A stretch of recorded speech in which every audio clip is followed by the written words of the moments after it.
A paz do Senhor, crianças! Como é que vocês estão? Espero que vocês estejam todos bem. Estamos aqui para mais uma aula da nossa EBD virtual na classe dos juniores. E antes de iniciar a nossa aula, eu gostaria de convidar todos vocês a fazer uma oração. Gostaria que vocês fechassem os olhos em reverência e vamos falar com o Senhor. Senhor Jesus, muito obrigado por mais essa oportunidade que Tu nos destes para aprender da Tua Palavra. Te pedimos que o Senhor venha suprir cada uma das nossas necessidades e cada um dos desejos do nosso coração. Te pedimos que abençoe nossa aula para que possamos aprender mais da Tua Palavra. Em nome de Jesus, amém. Agora eu quero saber quem está lembrado da nossa última aula. Hoje nós vamos continuar falando da história daquele personagem que nós iniciamos. Vocês sabem quem é? Quero ver quem está lembrado. Isso mesmo, José. Hoje nós vamos continuar falando a respeito da história de José e dos seus irmãos. E o título da nossa lição de hoje vai aparecer aí na tela. O título é Um Sonho que Parecia Impossível. E o versículo do dia está lá no livro de Efésios, no capítulo 3, no versículo 20, que diz assim: Toda a glória seja dada a Deus, que por seu grandioso poder, que atua em nós, é capaz de realizar infinitamente mais do que poderíamos pedir ou imaginar. Efésios 3, 20. Vamos repetir todos juntos? Vamos lá. 1, 2, meia e já.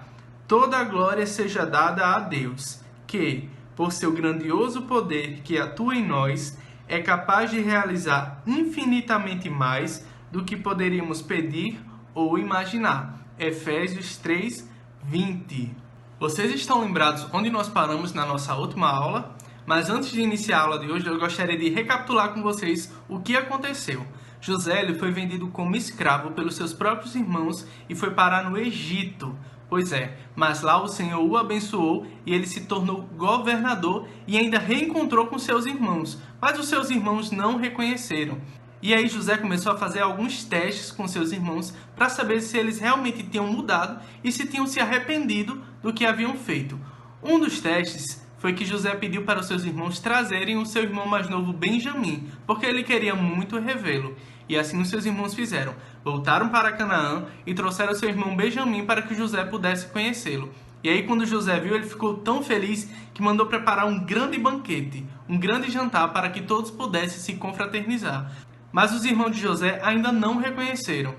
Foi exatamente aí que nós paramos na última aula. Mas José ainda não estava satisfeito. Ele estava muito feliz por finalmente estar reunido com seus irmãos e ver que eles tinham mudado, mas ele queria fazer um último teste. Então ele pediu para um dos seus empregados pegar o seu copo de prata, um item muito valioso que ele tinha, e colocar no meio dos pertences do seu irmão Benjamim. E assim o empregado fez. E aí quando todos os irmãos de José já haviam terminado de jantar e estavam terminando para ir embora, José mandou que um dos guardas fossem até eles e revistassem suas coisas. E aí no meio dos pertences de Benjamim, eles encontraram o copo de prata. E José ordenou que Benjamim fosse preso. Nesse momento, os irmãos de José ficaram muito preocupados, porque Benjamim era um filho muito querido de Jacó. Ele já havia perdido José e não queria perder mais um filho. Então Judá, que era o irmão mais velho de José, começou a interceder por ele e explicar tudo isso, dizendo que ele não poderia ser preso, porque senão Jacó ficaria muito triste e poderia até morrer de desgosto, sendo que José estava irredutível. Ele queria realmente saber se os irmãos dele tinham mudado. Então os próprios irmãos se ofereceram para ficar presos no lugar de Benjamim, para que ele não fosse preso e pudesse retornar para o seu pai.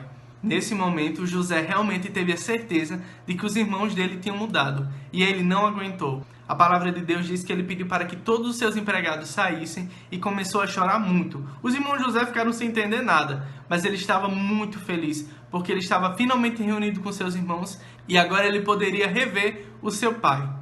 E aí ele contou para os seus irmãos: olha, sou eu, vocês não me reconheceram, mas sou eu, José, o irmão que vocês venderam. Mas não se preocupem, porque tudo isso que aconteceu foi para que a nossa família fosse salva. E agora eu quero muito rever o meu pai. Será que vocês imaginam o que estava passando na cabeça dos irmãos de José? Eles estavam revendo o próprio irmão que eles haviam vendido. Mas José estava muito feliz e ele não queria que se preocupassem com nada. O único pedido que José fez foi que eles voltassem para Canaã e trouxessem Jacó, porque José queria muito revê-lo. E assim os irmãos de José fizeram. Reuniram todos eles e foram buscar o pai. Quando Jacó ficou sabendo que José estava vivo, ele ficou muito feliz e quis na mesma hora ir até o Egito para rever o seu filho tão amado. E assim aconteceu. Jacó e José se reencontraram. Um sonho que parecia tão impossível para José, mas que se realizou. O Senhor fez com que pai e filho se reencontrassem. E José estava muito feliz. Sendo que a história não acabou por aí. O faraó ficou tão feliz por José que convidou toda a família dele para que fosse morar no Egito. E assim eles fizeram. Eles deixaram Canaã e foram todos morar no Egito com José. Passado algum tempo, Jacó, que já era bem velhinho, faleceu. E os irmãos de José ficaram preocupados, porque, querendo ou não, eles haviam feito um mal muito grande para José, e tinha medo do irmão querer se vingar ou fazer alguma coisa contra eles, sendo que José reuniu todos os irmãos após a morte de Jacó e disse que eles não se preocupassem, porque tudo aquilo que ele havia passado tinha sido um propósito de Deus para que toda a sua família fosse salva. E José entendeu que mesmo todas as dificuldades que ele passou, no fim, foram transformadas em bênção. E assim, crianças, acontece em nossas vidas. Muitas vezes nós passamos por dificuldades, momentos difíceis, até mesmo esse que nós estamos vivendo dessa pandemia. Às vezes a gente olha e vê e não entende por que estamos passando por isso. Mas o que nós precisamos ter em mente é que o Senhor ele tem um propósito para cada coisa que acontece em nossa vida. Nada acontece sem a permissão de Deus e que Ele tem um plano maravilhoso preparado para cada um de nós. E assim como José, nós devemos ter sempre isso em mente na hora de perdoar. Devemos ter o amor de Cristo em nossos corações para perdoar, mesmo aqueles que nos fizeram mal. José tinha todos os motivos do mundo para se vingar dos seus irmãos, mas ele preferiu não fazer isso. Ele preferiu perdoar e entender que aquela era a vontade de Deus para a sua vida. Amém, crianças? Espero que vocês tenham gostado da história de José. É uma das minhas histórias preferidas da Bíblia. E na próxima aula, nós temos mais um encontro para aprender mais da palavra de Deus. Um abraço e até a próxima. Tchau!